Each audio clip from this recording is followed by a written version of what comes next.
ये आकाशवाणी रायपुर है। छत्तीसगढ़ी समाचार बुलेटिन के संग स्मिता शर्मा के जय जोहार।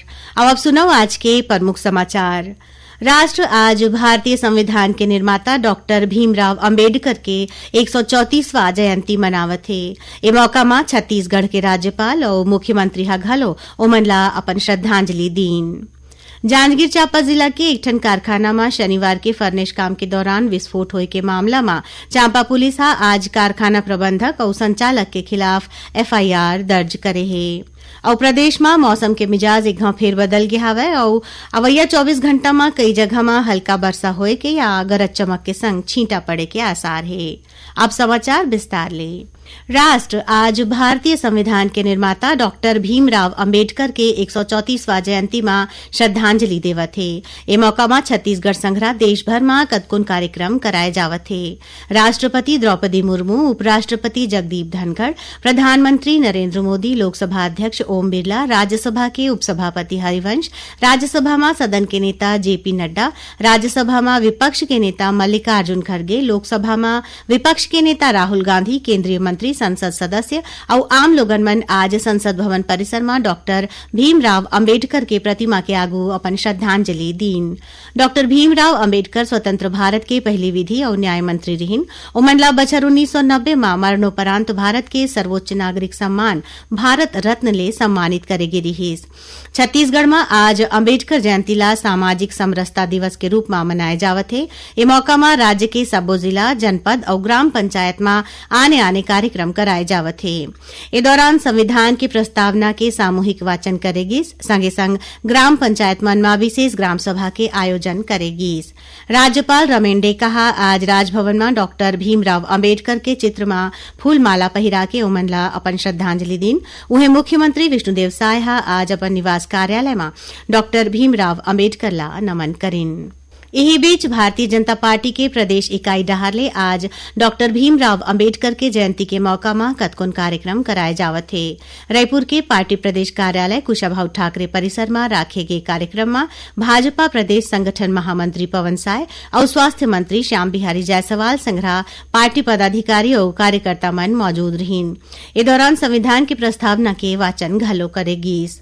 उन्हें जिला कार्यालय एकात्म परिसर में राखे गए कार्यक्रम में वक्ता मन उनखर जीवनी ऊपर प्रकाश डारिन।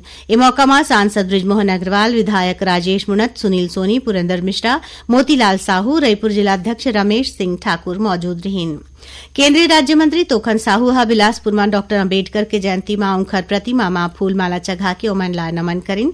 ए मौका में भाजपा जिलाध्यक्ष दीपक सिंह ठाकुर और महापौर पूजा विधानी मौजूद रहीन। उन्हें जगदलपुर के लालबाग मैदान में राखे गए कार्यक्रम में प्रदेश भाजपा अध्यक्ष किरण सिंह देव, सांसद महेश कश्यप, बस्तर जिलाध्यक्ष वेद प्रकाश पांडे और महापौर संजय पांडे शामिल हुईन। एकर अलावा भाजपा के सब्बो बूथ में घलो आज अंबेडकर जयंती में कार्यक्रम कराएगीस। भाजपा अनुसूचित जाति मोर्चा के प्रदेश अध्यक्ष डॉक्टर नवीन मार्कंडे हा बताएं कि डॉक्टर अंबेडकर के जयंती के मौका में प्रदेश में अवैया 25 अप्रैल तक सरलग कार्यक्रम कराए जाही। जांजगीर चांपा जिला के एक ठन कारखाना में शनिवार के फर्नेस काम के दौरान विस्फोट होए के मामला में चांपा पुलिस हा आज कारखाना प्रबंधक और संचालक के खिलाफ एफआईआर दर्ज करे है। ए घटना में 13 जन कर्मचारी मन झुलस गे रहीन। एमा नियमित कर्मचारी और ठेका मजदूर शामिल है। खबर के मुताबिक ये घटना के बाद कलेक्टर और पुलिस अधीक्षक मौका में पहुंची और तुरते ये मामला के जांच कराए के आदेश दिन। जांच में कारखाना प्रबंधक के लापरवाही आगू आए है। एकर बाद चांपा पुलिस हा खाना प्रबंधक और संचालक के खिलाफ एफआईआर दर्ज करे है। ये हादसा में गंभीर रूप ले घायल 4 जन अधिकारी और कर्मचारी मनला एयर एम्बुलेंस ले हैदराबाद भेजे गए है। उन्हें 9 जन के इलाज रायपुर में चलत है। छत्तीसगढ़ी समाचार बुलेटिन आपमन आकाशवाणी रायपुर ले सुनत हव। छत्तीसगढ़ के खबर ले है आपकी वास्ता और खबर के विश्वसनीयता ले है हमार वास्ता। आकाशवाणी समाचार रायपुर के प्रादेशिक समाचार बुलेटिन के संगे संग हमार समसामयिक कार्यक्रम आप रेडियो के संग अपन मोबाइल में घलो सुन सकत हो। आकाशवाणी समाचार फेसबुक, ट्विटर और यूट्यूब में घलो हावय। हमार फेसबुक पेज हरे Chhattisgarh news on AIR, Twitter handle CGAIR news और हमार यूट्यूब चैनल हरे छत्तीसगढ़ AIR न्यूज। तो अब रेडियो के संगे संग आपके मोबाइल के माध्यम ले हम आप तक पहुंचत हन। छत्तीसगढ़ के हर खबर पर सुनत रहो आकाशवाणी समाचार। अब आगू बाढ़बो बाचे समाचार कोती। बीजापुर जिला के गोरना मनकेली रद्दा में सुरक्षा बल की टीम 5 टन आईडी बरामद करे है। मिले जानकारी के अनुसार बीजापुर और जैतालूर थाना क्षेत्र ले टीम गश्त बर गोरना मनकेली कोती निकले रही। यही दौरान मनकेली गांव तीर सुरक्षा बल की टीम 5 टन आईडी बरामद करी, जिला मौका च नष्ट कर देगी। राष्ट्रीय अग्निशमन दिवस के मौका में दुर्ग में अग्निशमन और आपातकालीन सेवा डहारले जागरूकता रैली निकालेगी। ये रैली शहर के आने रद्दाले हुआ अग्निशमन कार्यालय में खत्म हुई। रैली के माध्यम ले लोगन ला जानकारी देगी कि आगी लगे में कैसे काबू पाए जा सकत है और ऐसन घटना झन होवे तेखर बर कौन कौन से सावधानी बरते जाए। प्रेस क्लब परिसर में काली वरिष्ठ पत्रकार स्वर्गीय गोविंद लाल वोरा के सुरता में बनी लाइब्रेरी के शुभारंभ करेगी, जिकर आयोजन गोविंद लाल वोरा फाउंडेशन और रायपुर प्रेस क्लब डहारले करेगी। मौका में मुख्य अतिथि के रूप में छत्तीसगढ़ विधानसभा के अध्यक्ष डॉक्टर रमन सिंह लाइब्रेरी के किताब पर स्वनिधि ले 1 लाख रुपया दे जाए की घोषणा करीन। कार्यक्रम की अध्यक्षता पूर्व विधायक अरुण वोरा करीन।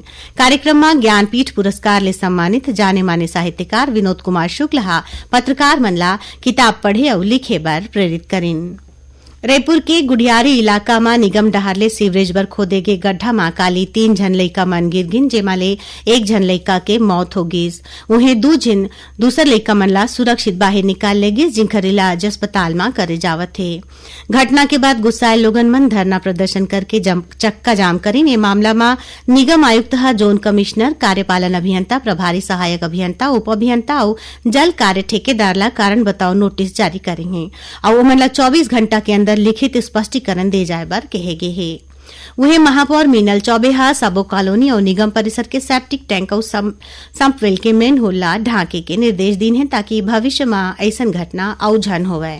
यही बीच मुख्यमंत्री विष्णुदेव साय के निर्देश के बाद रायपुर जिला प्रशासन डहारले मृतक बालक के परिवार ला तुरते 4 लाख रुपया के आर्थिक सहायता देगी। अब पेश है मौसम के हाल। प्रदेश में मौसम के मिजाज एक घाव फेर बदल गया हवे और अवैया 24 घंटा में कई जगह में हल्का वर्षा होए के या गरज चमक के संग छींटा पड़े के आसार है। मौसम विभाग के अनुसार 1-2 जगह में अंधड़ चले के और आकाशीय बिजली गिरे के घलो संभावना है। एकर असर ले तापमान में गिरावट आई। पाछू 24 घंटा के दौरान बस्तर संभाग के कुछ इलाका में वर्षा होए से कोंडागांव में आंधी बारिश के संग ओला घलो गिरिस। वर्षा के सेती रद्दामन में पानी भर गिस। उहें रायपुर में आज भी अचले धूप छांव की स्थिति बने रही। अब थोरकुन समाचार सार में। कोरबा जिला के उर्गा थाना क्षेत्र के मड़वा रानी जरवे गांव तीर तेज रफ्तार पिकअप वाहन नहर में गिर गई। इस दौरान नहर के तेज बहाव में 2 झन लइका और 3 झन माई लोगिन मन बुहागे रहिन। आज 2 झन माई लोगिन और 1 झन नोनी के शव ला बरामद करे गे है। अभी घलो 2 झन लापता है, जिनका तलाश करे जावत है। सरगुजा जिला के सीतापुर थाना क्षेत्र में काली रतिहा तेज रफ्तार कार एक ठन फटफटी ला टक्कर मार दिस। ये हादसा में मोटरसाइकिल में बैठे 3 झन युवक मन के मौका च मौत हो गई। जांजगीर चांपा जिला के बलौदा क्षेत्र के खोहा गांव में एक ठन मोटरसाइकिल अंते तंते होके पलट गए। हादसा में औराई कला गांव के पूर्व सरपंच के मौत हो गई। और यही जिला के चांपा में धर्मांतरण कराए के आरोप में पुलिस 4 झन ला गिरफ्तार करे है, जौन मन ला अदालत में पेश करेगी। सौ जिहा ले ओमन ला न्यायिक रिमांड में जेल भेज देगी है। उनकर मन के तीर ले पुलिस धार्मिक पुस्तक, पोस्टर, मोबाइल और कंप्यूटर बरामद करे है। आखिर में प्रमुख समाचार एक घाव फेर। राष्ट्र आज भारतीय संविधान के निर्माता डॉक्टर भीमराव अंबेडकर के 134वां जयंती मनावत है। ए मौका में छत्तीसगढ़ के राज्यपाल और मुख्यमंत्री घालो ओमन ला अपन श्रद्धांजलि दीन। जांजगीर चांपा जिला के एक ठन कारखाना में शनिवार के फर्नेस काम के दौरान विस्फोट होए के मामला में चांपा पुलिस आज कारखाना प्रबंधक और संचालक के खिलाफ FIR दर्ज करेगी। और प्रदेश में मौसम के मिजाज एक घाव फेर बदल गया हवे और अवैया 24 घंटा में कई जगह में हल्का वर्षा होए के या गरज चमक के संग छींटा पड़े के आसार है। एकरे संग छत्तीसगढ़ी समाचार बुलेटिन इहे सिरावत है। जय जोहार।